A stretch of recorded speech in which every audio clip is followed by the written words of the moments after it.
We get to pull the wool off of our own eyes. Call out your hungry ghost, don't let it fatten your disguise. It's like where you being greedy, taking more than you might need, see.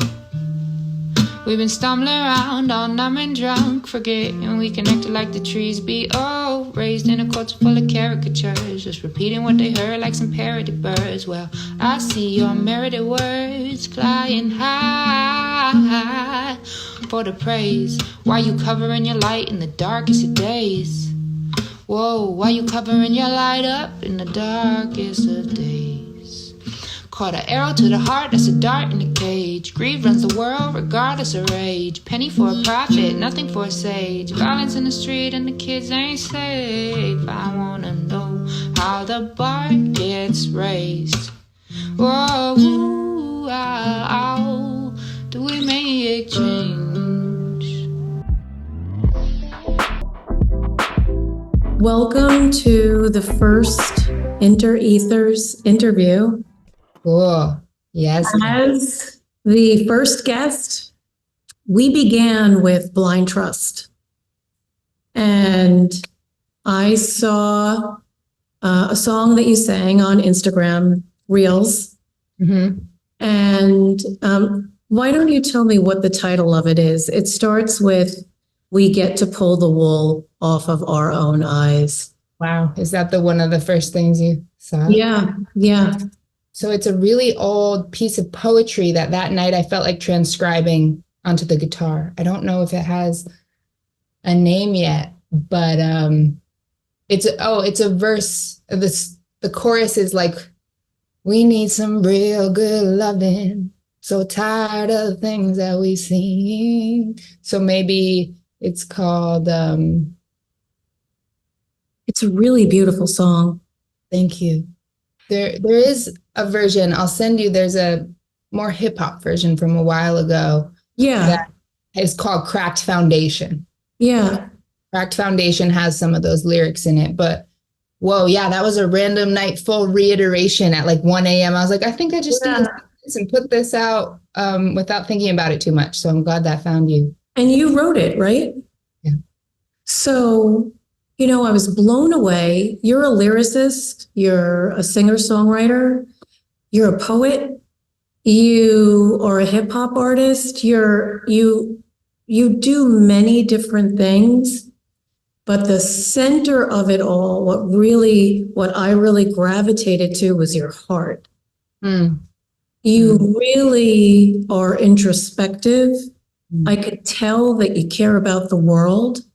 I could tell that you care about people, but it also revealed that you probably got burned a few times as well. As someone who's been close to the fire a few times myself.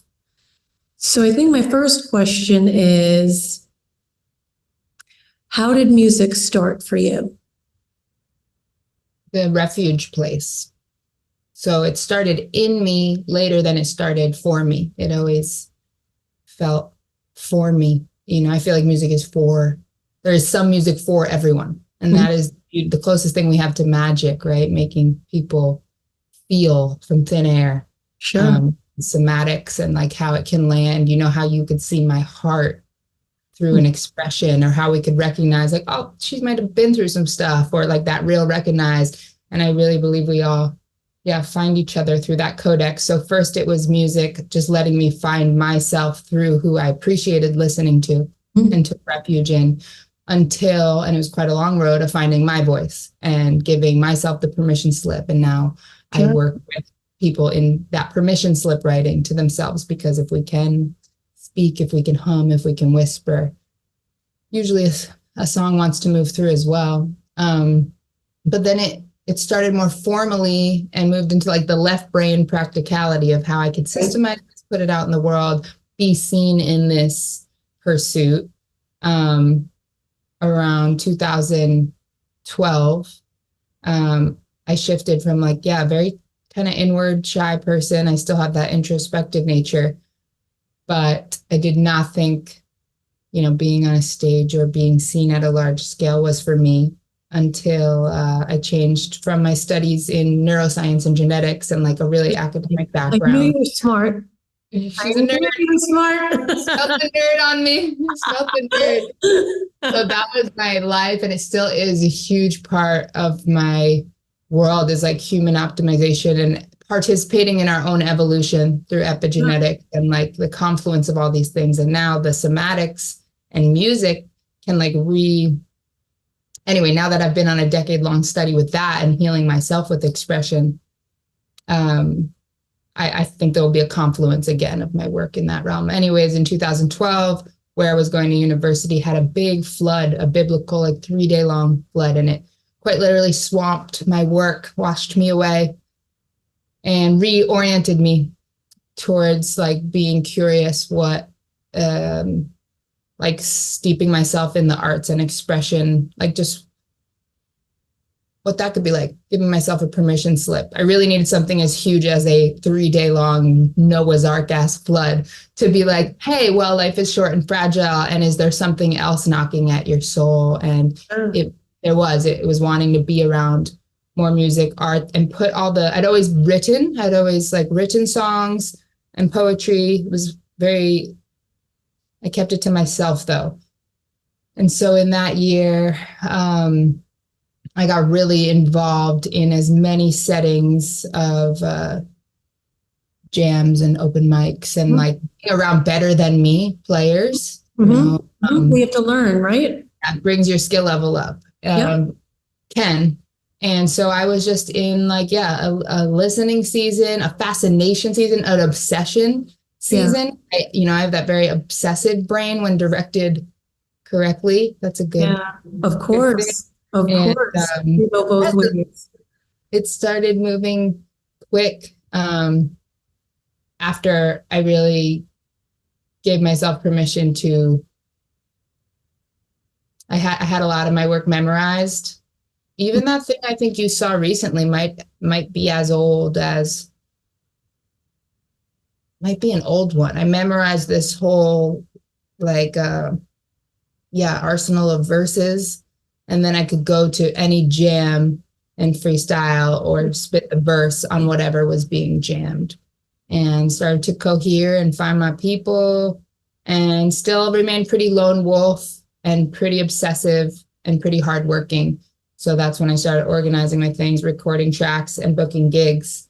And I started gigging heavily in the state of Colorado and then around the country, 2012, 13, 14, 15. Is that your home base, Colorado? Colorado's my home base. Grew up there? Yes. No, I grew up in New York. Oh, really? Yeah. Oh, interesting. Same. Whereabouts? Really? Yeah. My mom's was in Cross River. Where? Hudson, upstate? north of the city. But not quite upstate. Still like White Plains, Westchester. Gotcha. Interesting. Then, my family was Manhattan and Brooklyn. Where are you from the city? Brooklyn. Yeah. Okay. Whereabouts? Bay Ridge, right? Literally right under the Verrazano Bridge. Oh, so that's my grandpa and funny. How weird. Yeah. Where are you at now? What'd you say? Where are you now? New Jersey. And that's the rest of my family. Oh, how funny. Far Hills. Okay. Yeah. So do you know where Morristown is? Not far from there. Okay. But do you have, what was your training in? Music? Yeah. Are you self-taught? I am totally a bat out of hell. Yes. Hey, wow. I wow. grew up East Coast, right? So like around a lot of formative, hip hop was so formative for me. Right. And there was training in like understanding beats and rhythm. And so the MPC, right, is one of the first pieces of hardware I played with. But as far as any formal or classical training, I was a dancer. That was my world, right? That was our world. I was a very serious dancer. I tore my hamstring when I was kind of turning towards point ballet and getting serious, when it was about to get serious. So it's interesting think junctures like that in life, it feels like huge shutdowns, but are ultimately redirections. Like, I don't know what that exploration as a professional ballet dancer would have looked like. And I don't know finishing my doctorate, like academia would have looked like, but these big things happened, like the big injury and the big flood. Right. And, we can argue with reality, and I have all sorts of feelings I have radical acceptance for where I am now, how I can serve, who I am. But there's those days where it's like, think of those other timelines. How interesting that could have been.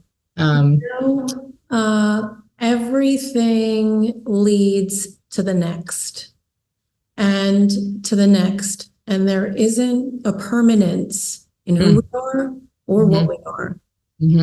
I am, and you are not the same person you were when you first started this journey. And I think you said you were a very shy person, and that you found your voice.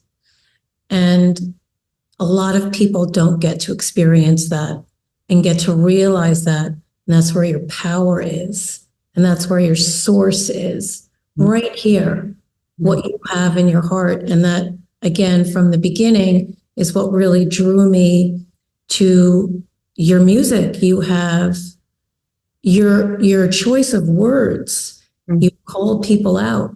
You call out hypocrisy, but you do it in a very beautiful way. I just want to, do you mind if we look at The Wool Over Your Eyes? Do you mind if we look at that song? Is that okay? We get to pull the wool off of our own eyes. Call out your hungry ghost, don't let it fatten your disguise. It's like, where you being greedy, taking more than you might need, see.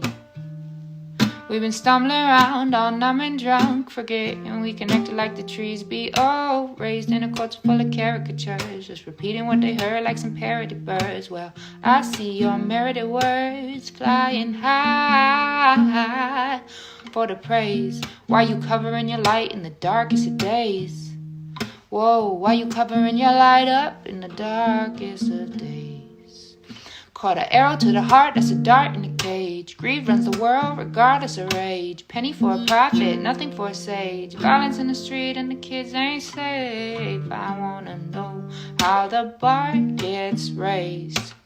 Whoa, ooh, ow, do we make change? I was sad that night. I was so sad. Your words are really magical. And do you see that? That was special to, I don't ever go, watch it on the screen. Yeah.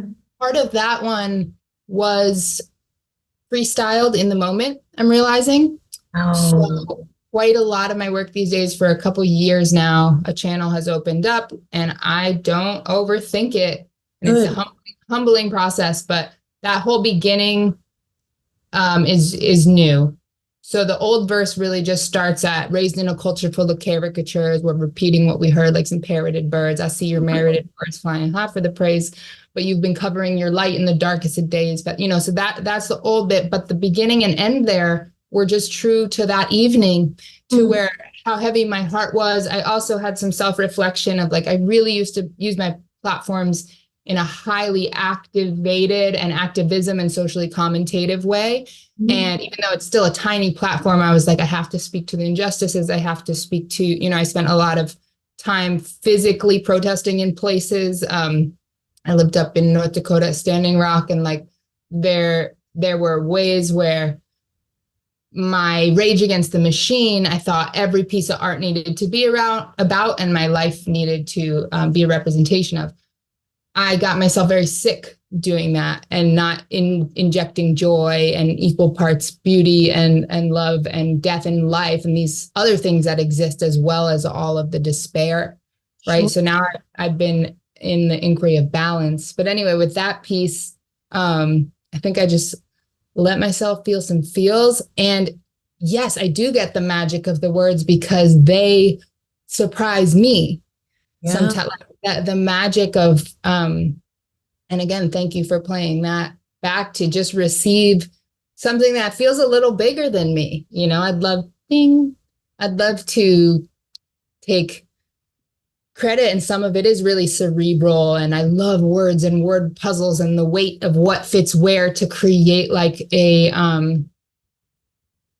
you know, there's something human we love about patterns. You know, I love patterns. I love symmetrical weight balance in a sentence. I love symmetry. I mean, you know, like, yes, it does something. Symmetrical background. I adore your space right now.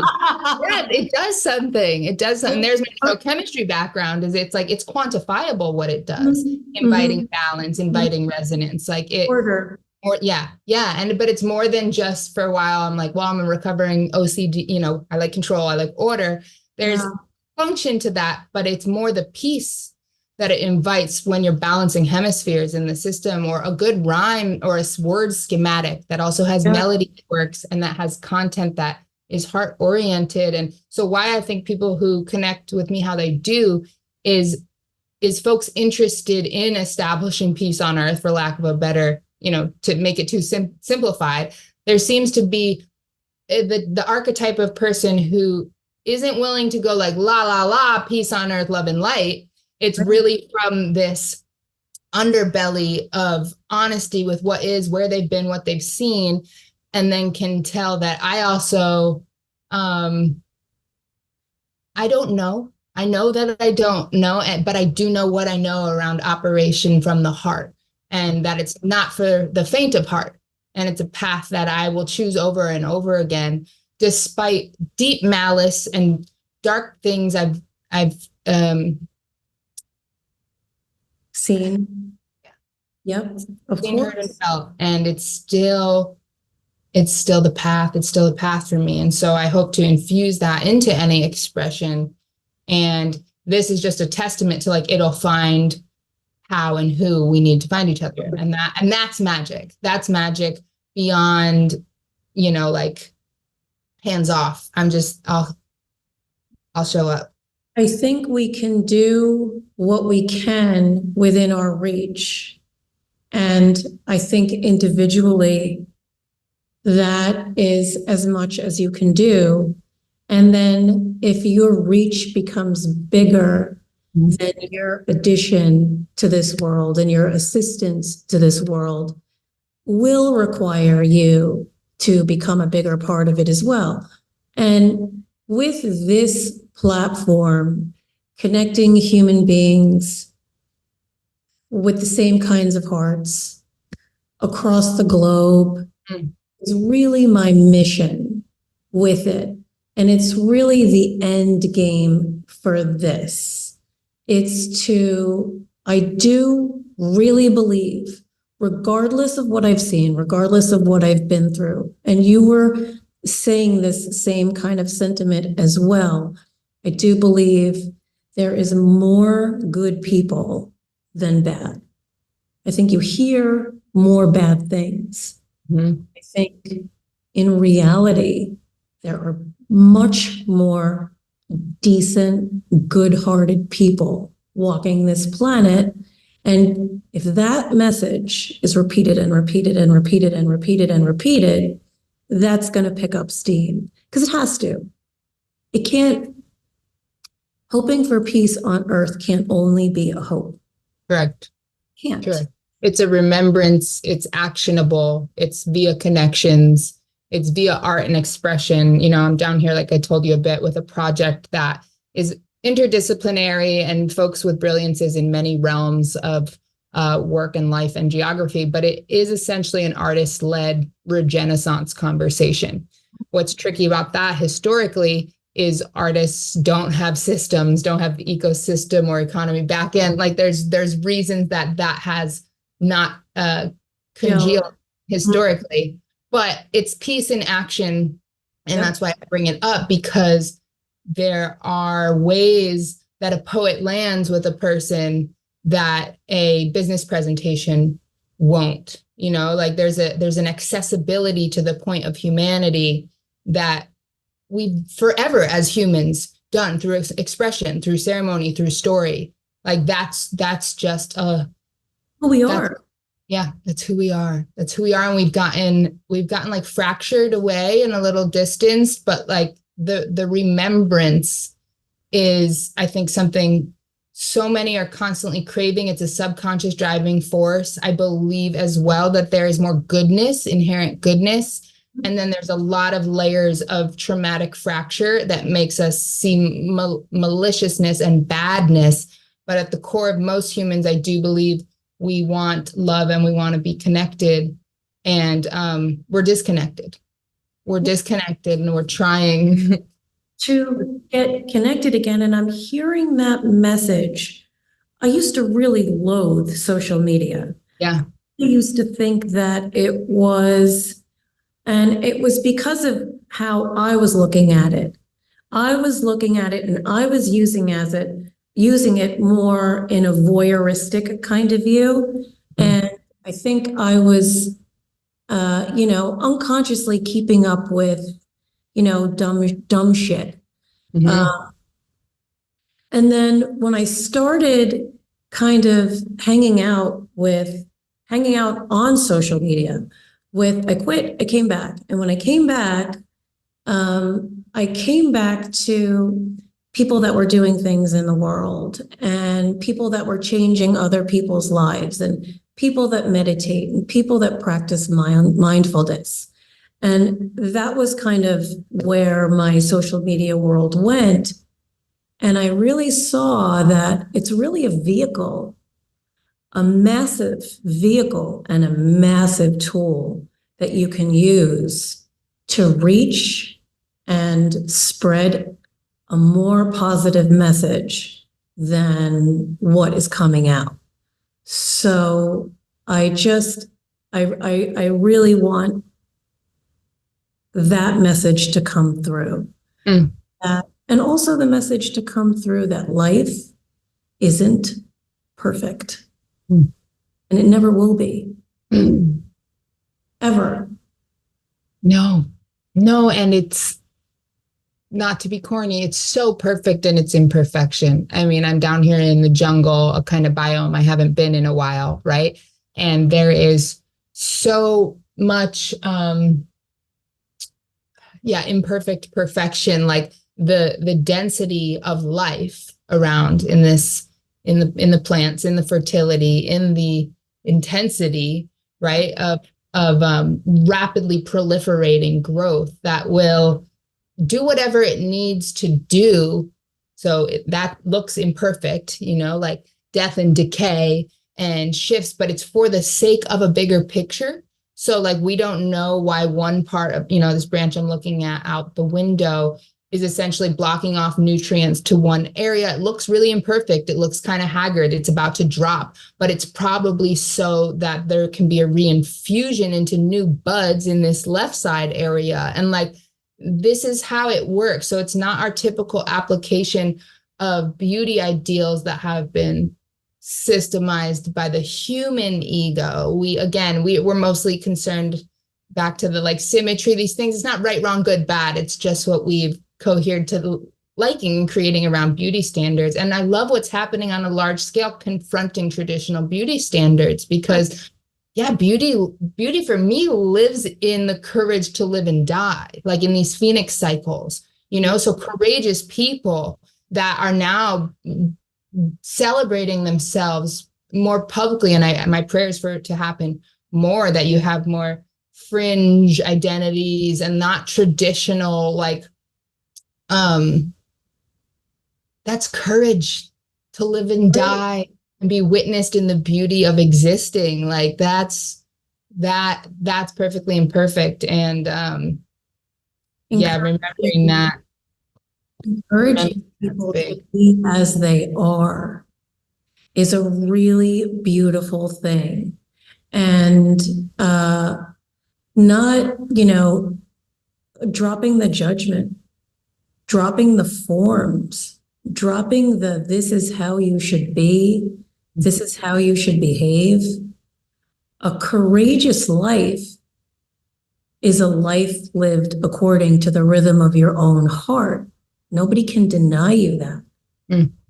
And it's really sad when some people are trying to deny what your own heartbeat is telling you. And, again, another reason why you jumped out at the screen. So I just want to, can you talk a little about your tattoos? Mm. I'm curious. I think a lot of them for me started as reminders, as like Post-it notes on my body. Right Yeah. there, so I'm of Ukrainian descent, Oh, and there's the wow. word here, terpenia, and this means patience. For yourself? Yes, it's like it's a broad, just kind of reminder of patience, like have it, apply it, remember it. My grandfather and my father, everyone used the word like pamalo, kind of means slow down, with when you're a little rugrat running around fast. It's like, calm down. And like, that could be a bit of a scolding, calm down. So I didn't want to scold myself, but what is this matured version of calm down? Patience, slow down, listen. And as someone who moves fast and raps fast and has, quite frankly, lived fast, squeezed a lot into a short life that I didn't think I'd still be living right now. This has been good to just like, okay, look down and slow down. And here as well, this one's fucking annoying, but a long time ago, that's what you got to be careful with the tattoos. I don't know if you want as I am all the time, like, it says you get what you need. Not what you want, so kind of in the sense of like everything is informing, like you were saying 10 minutes ago, the next thing. And it's a bigger picture than you can see sometimes. So again, injecting the trust, which I have a hard time with as like someone, really healing from hyper control, like obsessive compulsion. I think I know what I need and I know what's the right next thing. And this isn't always true, just like the pace of nature and her wisdom and brilliance, like I have to trust knows a little bit more than me about how to proliferate the most possible life and evolution in one lifetime. And maybe I'm like an extreme sports style with that. Maybe I want like all the evolution in one lifetime, or who knows what the fuck. But this one was interesting. Probably over 10 years ago now, I got it. I had no other tattoos. It just said, you get what you need. And I was getting sober at that time, also in 2011. That's so weird. Yeah, it is and it isn't weird. At this point, I'm like recognizing, soul resonances, people finding each other, and what a gift to have alliances. And then you usually uncover each other's stories, and it's like, okay, there's a lot of parallels. And again, how sweet that can feel. Absolutely. Just like, okay, say less. You're from Jersey, like I get it to the extent I can get it. And then, it sounds like the journey was ripe around 2012 for a lot of people to take a look at a lot of stuff. I think my experience with alcoholism was not being able to express myself. Mm-hmm. So from when I was younger, it was always from the time I could remember, be quiet and it won't get worse. So it disabled me. Yeah. That kind of early, disabling of my voice. And so I had to learn how to use it. And when you were talking about the heart center, once you go into your heart and take a deep dive and clean it out and see what's in there, you could really you really just have more clarity, not an understanding, but just more clarity. And you allow yourself more freedom to be whoever you are without any judgment. And that's it, regardless of judgment. Be who you are. Mhm. Let all of the other stuff go. You know, I loved this line. This was beautiful. A penny for a prophet, nothing for a sage. Mm. Violence in the street, and the kids ain't safe. Mm. I want to know how the bar gets raised. And, you know, I want to know the answer to that question too, because that's a really big monster, you know, that we're up against. That's a really big, powerful, strong, wealthy monster.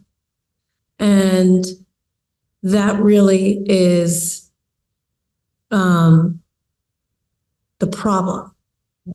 And how do we make change is the last line in that. So small changes that we could reach with our hands, and, you know, big changes as we get stronger. Anywhere, not finger pointing. Yeah.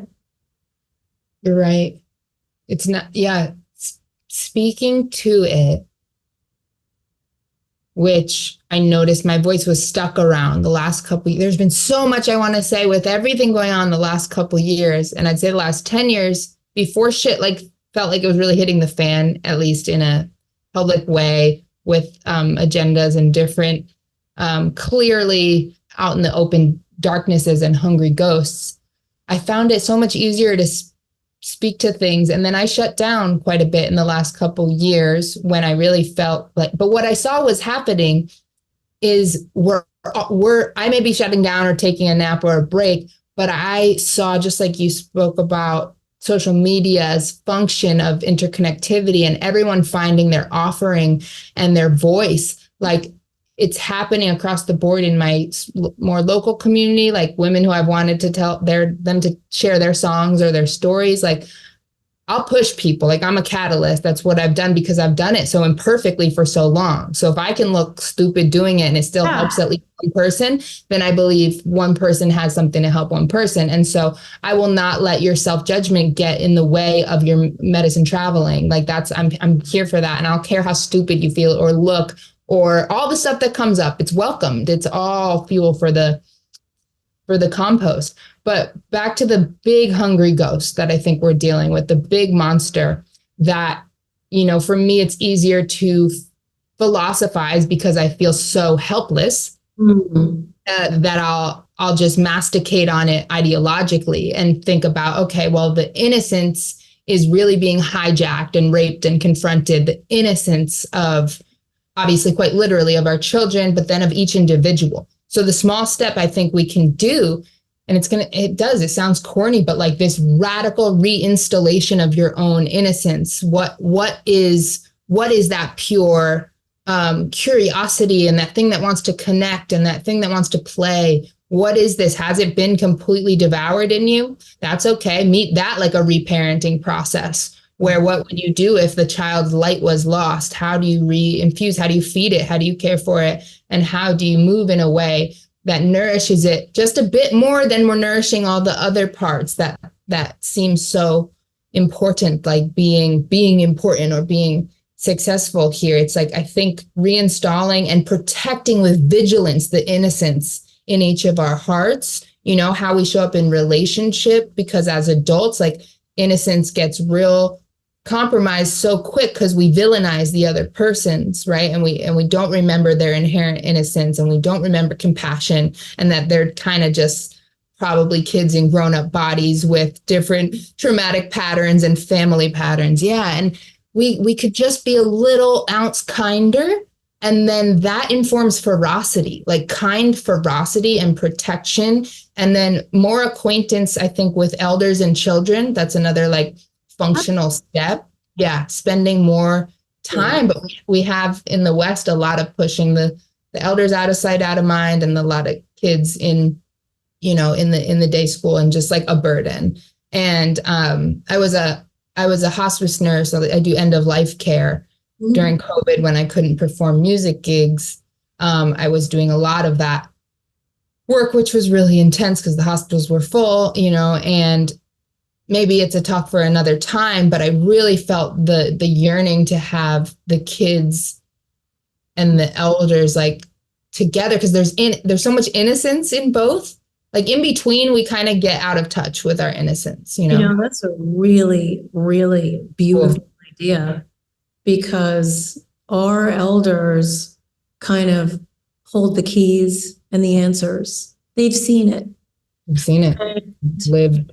the younger kids hold the hopes and the dreams. And those two worlds meeting, Yeah. it would be endless possibilities for kids. Yeah.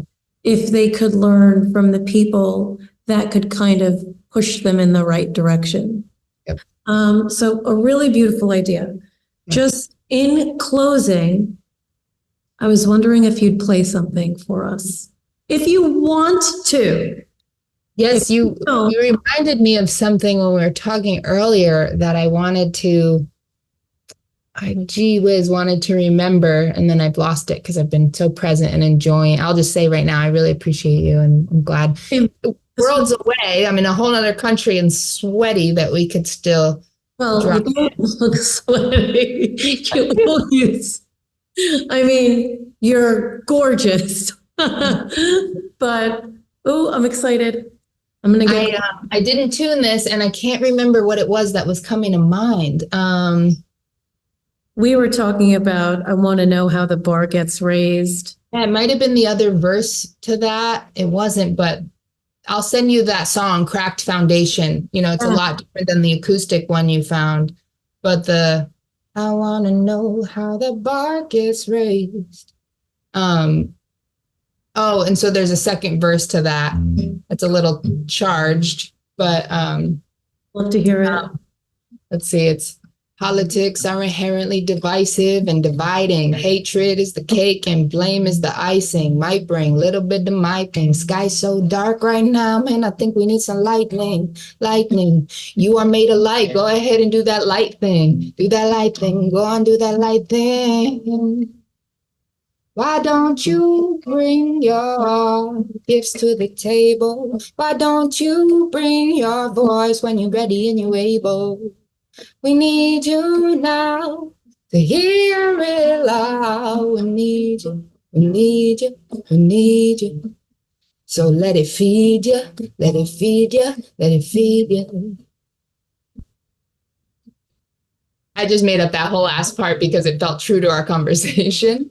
But let's see what else freestyle-wise wants to come through. Why don't you bring your voice when you're ready? And you able, I promise there's a seat at our table when you're ready and when you able. I promise that there is some good food at our table. I want to break bread with the part of your soul that don't cry, feel whole yet, but we coming together whether we ready. Never gonna say that there won't be another day to try again. We're gonna try, my friend.